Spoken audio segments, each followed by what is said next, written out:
teeth, enamored by enamel, the hardest substance in the human body. They're just teeth. Just teeth? Yes. Teeth are designed to withstand hot foods, cold foods, chewy things, soft things, hard things, all of it. Teeth are incredible.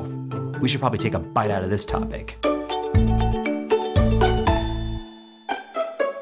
Even before your children's teeth start to come in, we encourage parents kind of use a soft washcloth and clean that gum line so kids get an idea that their mouths need to be cleaned. And we get into the wonderful world of teething. Teething. Yeah. Let's run through the teething timeline. How we go from a gummy, cute mouth to the rise of baby teeth to the fall of baby teeth and then the emergence of beautiful pearly white adult teeth. Now, teething starts usually in the front, bottom, and then the top in the first year of life. And it takes about 2 to 3 years moving towards the back. That's when teeth come in. This is how they erupt. When baby teeth start to fall out, they also start in the very front. Tooth fairy, get ready. But they fall out at the same time, roughly in the bottom and the top, and then they again start falling out towards the back.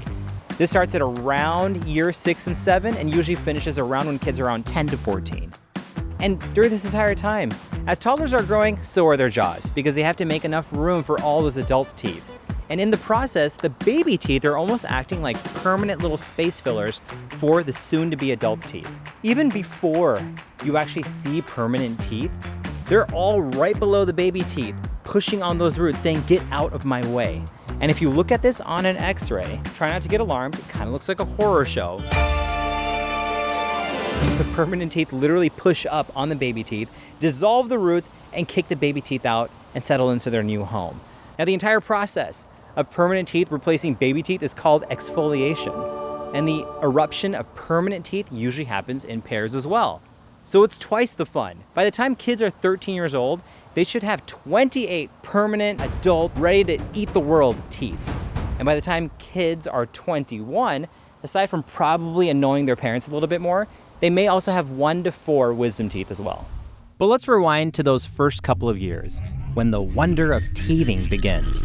Can you tell me about what teething was like for your kids? First of all, no one tells you about teething. There's so many things people don't tell you about babies. Like when you go into that new baby dealership and you're like, ooh, this one looks good. Like no one says, beware of teething. But it was tough.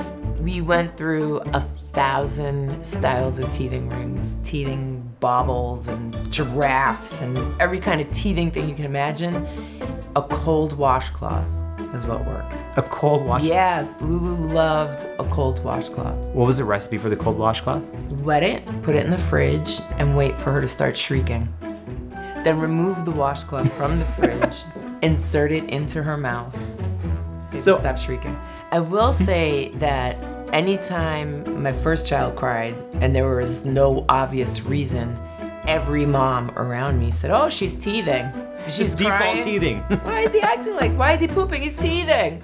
Babies poop when they teeth. What are real symptoms of teething? Okay, so I'm gonna empathize with people who just attribute everything to teething because, you know, it can cause fussiness and irritability and babies have trouble eating and crying and it can make them feel warm. It's not a real infectious fever. That's different, but it can kind of elevate their core body temperature. Here's another fun one, is every now and then a kid will get something we call referred pain, meaning he or she has pain from the gums being broken. Someone comes in and they're like, hello, this pain we think would be a good fit for you, and then is it like that? I'm gonna refer you pain, and the pain is gonna be I think you'll like this pain very much.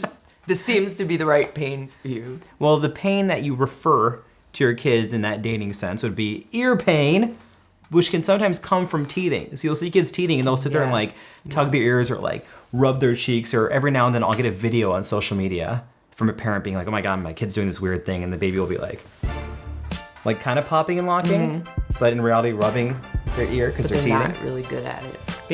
Babies are no good at popping and locking. They're just... I know it's a generalization, but... But they're great at teething. Now, baby teeth may be temporary, but they still have to be taken care of. Not only to prevent oral pain or infections, but also because permanent teeth, which are right below them, can also get damaged or decay if the baby teeth are not well cared for. And also, proper dental hygiene, starting young, is important for speech development. As soon as a child's teeth begin to emerge, they should be brushed by an adult.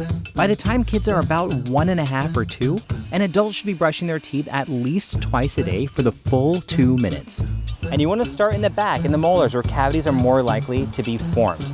For kids 3 and younger, use about a grain of rice size of fluoride toothpaste. For kids that are 3 to 6, you can up that a little bit to another food object. I'm not gonna say golf ball, a pea size. Honestly, just do your best to get into a routine and a rhythm with your child. If you can't absolutely make that 2 minutes, it's okay. Take a break. Try not to make it seem like a punishment or a chore. Try to do it in a way where everyone gets behind it and it's all good. We recommend that parents get to the dentist at 1 year of age, recommended by the American Dental Association. Did it. How did that go for you and your kids? It was very loud. Lulu hated the dentist. But I will say, I feel like that first visit is just like a get to know the dentist situation. You know, Fair. like to see the chair and to see all the little tools and kind of begin to learn what the expectations are when you go. Totally. I mean, it's like a risk assessment. You just want Yes. to meet the family, kind of get a sense for dental hygiene practices, Yes. the kids' health, and just kind of see where things are going. We got a book. We talked about the dentist. We showed them our mouths, which I'm not showing you. And we're like, and they would go, ah! And I go, exactly. You have to brush your teeth every morning and every night. We have to go to the dentist, or you'll have a mouth like mommy and daddy. And they were like, oh! But honestly, teething is super fascinating. If you just look at other members of the animal kingdom, you will appreciate how incredibly complex and awesome this process is. Check this out. Sharks are actually born with full rows of teeth. Some sharks actually have 5 rows of teeth and can have thousands of teeth ready to devour other things living in the ocean. And then there's the naked mole rat, who has 2 teeth that they can independently control. It's like chopsticks. But here's what your child can do that they can't. Brush and floss, which are extremely crucial for dental health. Are your kids good brushers now? They're great brushers. Nico like stops the world and says, I have to brush my teeth now. And he just goes and brushes his teeth. It's the cutest thing watching a 3-year-old like handle a toothbrush, and he's mimicking what he sees us do. He's not exactly doing it, but he'll go, and it's like not touching teeth yet. And then I'll go. So we guide him. Kids shouldn't be left with the independent task of brushing their own teeth until they're about 6 or 7. It's a big responsibility, and it requires some fine motor skills, which they develop around this time. Flossing. Your kids Yes, floss? They love flossing. They're so weird. Dang. Flossing. When younger kids have big spaces or gaps between their teeth, you don't necessarily need to floss. As kids get older and those gaps start to close and their teeth may touch, you will have to help your child and floss his or her teeth. And you'll be able to check in on their progress from visits at the dentist. What's your favorite prize in the prize box? Do you remember the little thing that was like, it was like a square and it was like 1 through 9 and they Yes. were rearranged? It's And like pre-Sudoku. And you could break it and cheat, Yes. or you could do it the proper way? Yeah. That was my favorite. I bet you did it the proper way. I used to try to, because if I broke it, my mom would take it from me. That's right. And look, and now you're a doctor. Wow, and I am a comedian, and my favorite toy was the thing that went. That's a pretty underrated toy. Yeah. So is my job. Here's what it comes down to. Teething is a milestone, and it doesn't come without its aches and pains. But there's essentially a battle happening. The bacteria want to throw a rave and party and cause cavities. But with proper education and teaching your kid about good dental hygiene, your child's gonna blow a whistle and send the bacteria home. All right, let's do this and get out before she wakes up, okay? Being a tooth fairy is so cool. It's like a time-honored tradition it is since the Middle not Ages. time for And this. every culture has their No. own version. You got Raton Perez in Latin America, Topolino in Italy, La Petite Souris in France, in Asia. Sometimes they take the good. this and get out. Okay. So what do? Put like $100 under a pillow? $100? Are you I don't know. insane? Kids are demanding How these about days. some Nova stickers? Does any kid actually want those? Yes, she wants them. Okay. Let's go before All she right, wakes done. up.